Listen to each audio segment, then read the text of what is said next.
don't start with me, okay? I know it's not pot roast season, but this was in my phone and I'm not gonna waste it. Anything I, record, I'm putting it up.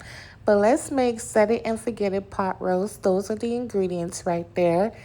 And I'm using chuck. Those are the veggies I'm using as well. I'm going to put my chuck right down into the slow cooker. No, I'm not going to sear it this time. Set it and forget it, like I said, okay?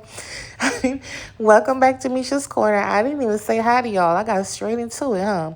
But now I'm adding a lot of carrots and potatoes. Set that to the side, and now I'm going to make the gravy. The gravy base is garlic, peppers, onions, and I'm sauteing it down into some butter. Remember, all ingredient measurements will be in my description box, so make sure you check that out. Just save this one for when the fall comes around, okay? We're not losing any content over here, okay? Once your girl started feeling better, it was all go, all right? So now I just seasoned it up with some Smokehouse maple. I love that spice. It has everything in it, and it's low sodium. I added some flour down in here. You want to cook your flour out for about a minute just to get some of the flour taste out of here. I know my pan looks a little dry, but I don't want it to be greasy in the end because, chuck has a lot of fat. So that's why I didn't add like more, fat right here. But this is how I'm doing it. Okay, just do what I say. Next, I'm gonna add a good quality beef bone broth. This one was from Sprouts, but I'm pretty sure you can find any decent quality bone broth or beef broth in your grocery store.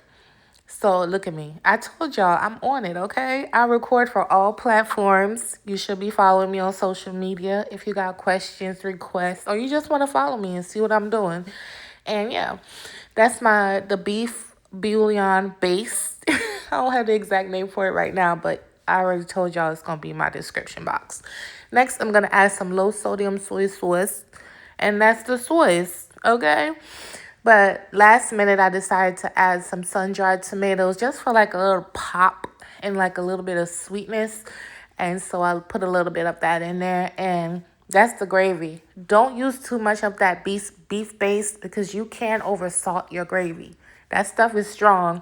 No matter what I'm making, I always start with a teaspoon. I don't care how big the pot is. 1 teaspoon, honey. And then I move up from there if I have to. So now I'm going to pour my delicious gravy all over top like this. And I'm going to set it and I'm going to forget it, period.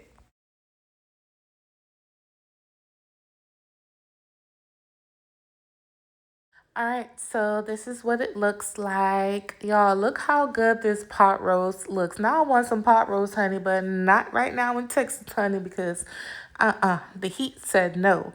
But it looks great. It smelled great, and it was delicious when we made it. But I just served it up over some rice. You could do it however you want or eat it plain. I did add some pickled onions on top for color, texture, and flavor.